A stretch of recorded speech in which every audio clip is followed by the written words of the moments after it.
Let's talk about digital identity, the podcast connecting identity and business. I am your host, Oscar Santolaya. Hello and thank you for joining today.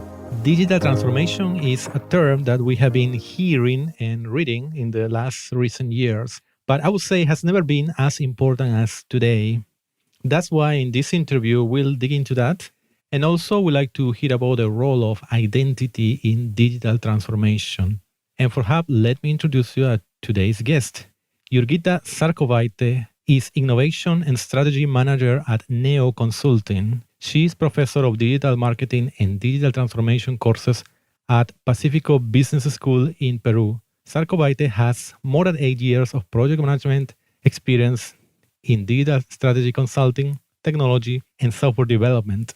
Her research covers digital culture, entrepreneurship, and innovation.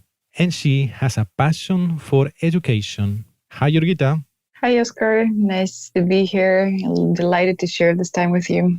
Yeah, it's very nice. Thanks for joining. It's very nice talking with you. And I'm really intrigued about hearing more about digital transformation that, as I say, is becoming more and more important in these circumstances that we are living. But I would like to hear a bit more about yourself. So please tell us, what is your journey to be in this world of digital transformation, digital identity, etc.? Definitely, yeah. So I think as most professionals who are working in digital these days, my journey began a bit random. So I kind of stumbled upon the digital at the beginning of my career. So I was freshly graduating from the university for my bachelor's degree, and I was looking for internships, for international internships. And so I started exploring around the globe, and luckily I found this company, Neo Consulting, located in Lima, Peru, which was working in digital marketing at the time. So knowing absolutely nothing about digital marketing, I joined the company and started straight ahead. So I was working there, developing the digital marketing strategies for companies in different industries. And after that, I found myself very interested in the field. So I continued my journey, went on to working for a time for a specialized software development company in Lithuania, which was working for clients in Europe, in Switzerland, and in Great Kingdom, in the United Kingdom, sorry. And I think just somehow, rolled over from there. So digital kind of became part of what I am. So I focused my studies on that. And I think it's really important these days. So because digital is becoming bigger and bigger part of our lives. So, when I talk to students, sometimes I ask them, can you imagine the world, if you wake up tomorrow and all the digital devices are gone, how would your life be different? Mm-hmm. And especially for the younger ones, so the centennials already, they kind of have a very hard time imagining not having their cell phones around, not having, the constant connectivity around. So I think we in general, as the human species became very much dependent on the digital, and it became part of who we are already. Mm-hmm. Yeah, excellent. Yeah, it's I could imagine the faces of your students, the younger students, and they're at the business school that don't know how to answer about that. It's hard to imagine for them. But even for people like us that are a bit older than that, it's very difficult to get the digital out of our lives. Definitely. So, I was always joking, imagine you would have to actually call and send letters to people. How would that be? Yeah. It's something that's already hard to imagine these days. And one of the ways that this has been conceived is about the digital transformation, a term that I read from time to time, I hear from time to time, every time more often. So let's start with the basics. How would you define digital transformation? Yeah, so we start straight from the very tricky one. So I guess digital transformation, you're right. So you hear a lot about it. It's all over the media headlines. In the businesses, I think it's one of the most popular buzzwords around for the last few years. But I guess it's also the complexity there because everybody understands and defines it differently. So there is no, one universally agreed definition for digital transformation. But what I like to use, when working with clients and when discussing it, so basically it's the process is the strategic process of adapting and using the new digital technologies in order to enhance and reinforce business processes, and basically with the purpose of reinventing the essence of the organization. So reinventing the business model, reinventing of how the company communicates with its customers, with its stakeholders, how the internal processes are carried on. So it basically touches every single facet of the organization's core capabilities and looking for ways to reimagine and reinvent the organization through the digital technologies. So I guess, yeah, that's a very broad one, but I think it fits straight to the point because, right, so for every company, every organization, digital transformation will look a bit differently. And this is where the broadness comes in. Yes, but all comes to a sort of reinvention, right, of the whole organization. Yes, that's I would say definitely the key part of it. So it's the reimagination and reinvention of the business. Oh, the business, exactly. And the other term that is related and sometimes is also somehow confusing or even sometimes used in a bad way is digitalization. So how would you contrast these two concepts? Right. So these terms are often being used interchangeably, but digitalization, I would say it's part of digital transformation process. So it's once again transforming the physical assets of physical processes through digital into online, into digital ones, right? So, but this is a much more technical term. So this is how we actually use and adapt technology to enhance some specific outcomes. So I would say, for example, if we take a look into, one specific product, so a very classical example of how the music industry was digitalized from, the CDs and cassettes before that into a digital format. So that's digitalization. Yeah, it's as you say, it's a tactical part. It's one part of the digital transformation. Right. So one thing that I always like to clarify as well. So for me, digital transformation, even though it has to do a lot with technology, it's a very much strategic and people process. So in digital transformation, the hardest part is not working with technologies, working with people and changing and adapting our mindsets to shifts in technology. So while in digitalization, definitely the challenges are very much technological and technical ones. Exactly. So I guess this helps to clarify it a bit more. Yeah, exactly. So that shows the difference as well. Excellent. As you mentioned, you have been in several countries, Lithuania, Peru, UK. I would like to hear some examples of successful digital transformation. Right. So I guess you got a tough one there for me. So I think digital transformation processes are still, ongoing. And I guess it's hard to find companies that you would say, okay, this company has already completed their digital transformation and this is where they want to be. So I guess it's a pretty much continuous improvement cycle and how companies constantly need to reinvent themselves. But if I think, about some well-known examples, so I would definitely think about some love brands, like Starbucks or Zara in different industries. So how have they been able to reinvent the way people see and interact with the brands at all levels, right? Another example that I really like and often use is Burberry. So, the luxury brand, a very conservative, very traditional one, but I think they started their digital transformation process very early on. And there are a lot of beautiful campaigns of how they've been able to use technology in order to change even the perception of the brand. So going from very, traditional upper class to appealing to the younger generations through technology, through interaction, through very personalized experience, of course, enabled by the digital technologies that permits getting this personal touch and interaction with a brand. Also, another example, I think in more, more hardcore industry, so banking, I would say BBVA. So the Spanish bank has been going through digital transformation for some 5-6 years, I would say already. And there are very interesting examples of how they've been transforming the banking experience. So once again, very tough industry, a lot of mental barriers, a lot of legal regulations of how to interact with customers, but they've been able to overcome this in a very creative ways and enhancing with technology to elevate the experience of the customer banking. So yeah, these are some of the examples that come to mind, but a lot of work, I guess, has to be done and the companies are catching on. And that's because I think very understandable because the technologies are evolving. So there is no point in where you say, okay, we're stopping now and coming to the new normal and this is how we're going to operate. I guess every company is constantly trying to look for the ways to improve and become better at what they do and how they interact with customers and how they generate value for their stakeholders.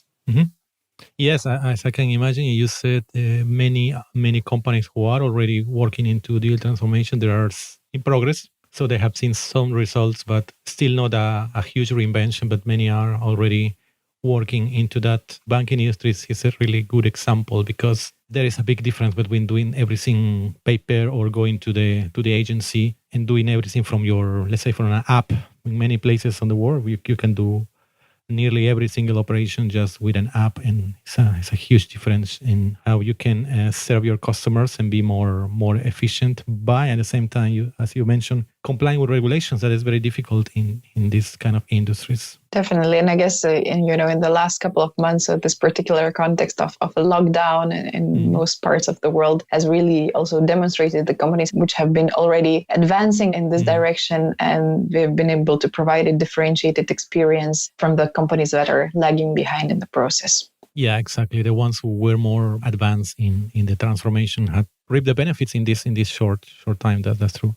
And one element on the digital initiatives, digitalization, digital transformation is talking about the customer experience. This in the bank, for instance, customer experience in brands like luxury brands, you mentioned Burberry, customer experience to appeal younger generations. So what is the importance of digital identity in customer experience?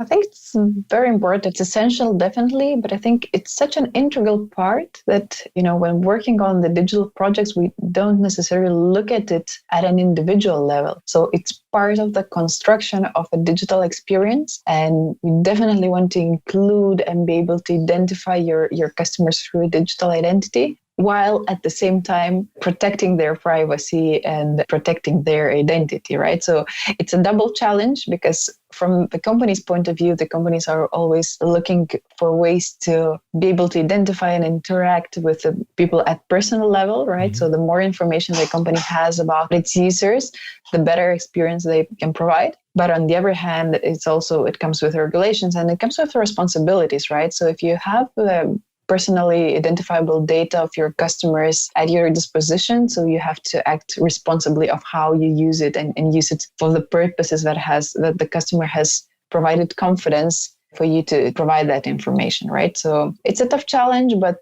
I would say that digital identities is part of every digital transformation project where we work on, because it would be impossible to do without it. Yeah, exactly. And in companies that already have executed digital transformation at largely or at some extent, this type of companies. So what are the digital identities that they have put in practice, they have chosen? So I would say there's a pretty broad mix of how companies are approaching that. I guess since treating with and dealing with digital identity, so it's not something new.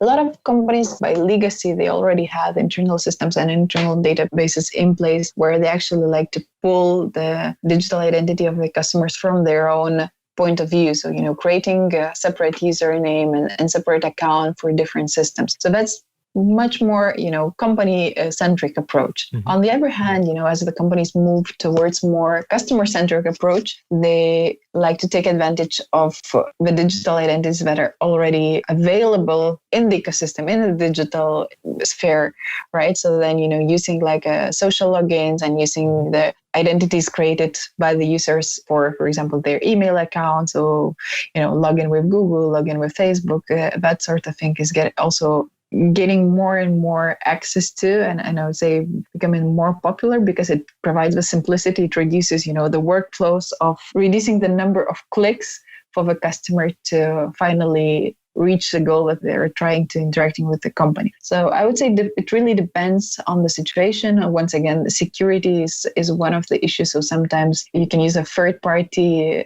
identity provider already available. For some reasons, company might want to, ask a user to create a separate account and to isolate this part of their digital identity that comes within the company in order for them to explore the data that they're collecting on the users. Mm-hmm. Yeah, definitely. As a company embrace more digital, they also go beyond their own data repositories of users to, as you mentioned, social logins or anything that the customer already is using to have this concept of bring your own identity. So use the identity you're already comfortable with.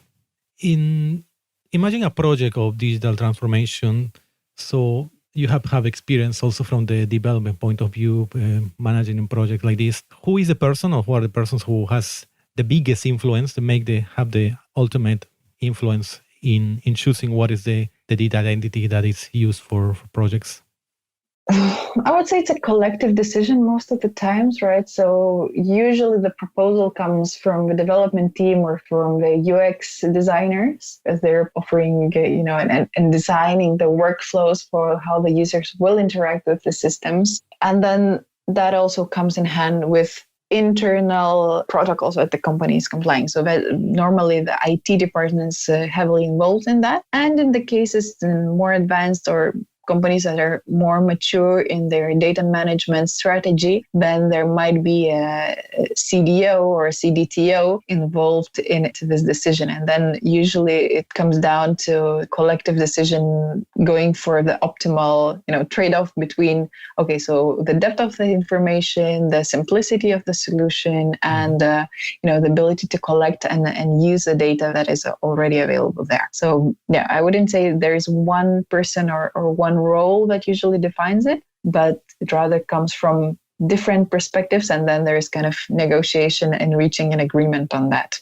Yeah, definitely that's good to hear from your experience, because traditionally identity was, many years ago, was either domain from the technical, from the IT, or also from the human resources, and that's it. Nobody else had the power of managing the identities for an organization. So it's definitely good to see that now in this new way of reinventing the companies, the organizations, now there is more contribution from several. Yeah, it's more flexibility, definitely, as well, because I would say a lot of solutions are moving into the cloud, and more applications are using software as a service model, so the so-called SaaS. Also, the tech providers, they're already giving, they have built-in options to choose for the digital identity, right? So it's easier for the development teams and for the organizational teams to have this discussion because the solutions are already available there. So it gives them flexibility, and it doesn't imply extra development time and effort for the team to include different options of the digital identity for the customers to be able to choose from. So to some extent, the technology in the cloud is democratizing the way that we as customers, we're choosing which digital identities we can choose to interact with the company. Exactly. And coming back to a topic that we cannot avoid in these times, that is COVID-19. So how would you say that is affecting the transformation? Yes, I think it's definitely having a huge impact, right? So there is a lot of jokes and memes circulating over the internet. If who's the main responsible for the digital transformation in your company, the CIO, the CTO, the CEO, or the COVID-19. But for me, we can treat it as a joke. But what I would say, if your company didn't have any efforts or any initiatives going through the digital transformation before the lockdown, before the pandemic started, then it's really difficult that any company would develop something within those 2-3 months. So really what COVID did is accelerated and made evident, the advancement that the companies have already been doing before that. So it make it much more tangible in a very short way. And then we have specific industries, right? So the e-commerce boom was something that nobody could have foreseen it beforehand, right? So we had, especially here in Latin America, where the e-commerce growth rates were lagging behind the US or European standards.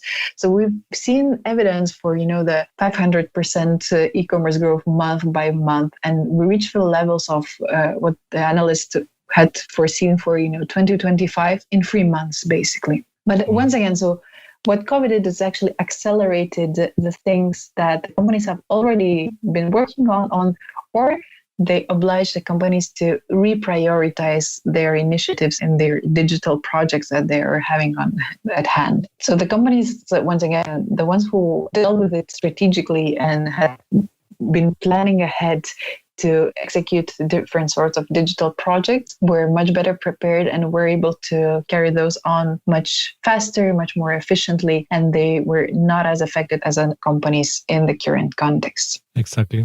And you have seen during these months some of the, let's say, slower companies catching up in this recent recent months? Definitely. So what we also have seen, and there's an evidence, especially in the essential industries, that kept functioning during even the strictest lockdown. So here in Peru, I think we had one of the strictest lockdowns in the world. And what we've seen, so a lot of consumer packaged goods, went from the distributor model to going direct to consumer. And then a lot of solutions came up that were really, quickly designed for troubleshooting the current situation. So for example, very simple e-commerce platforms that were available that allowed the companies to integrate with their ERP solution and, come online live in a month or two.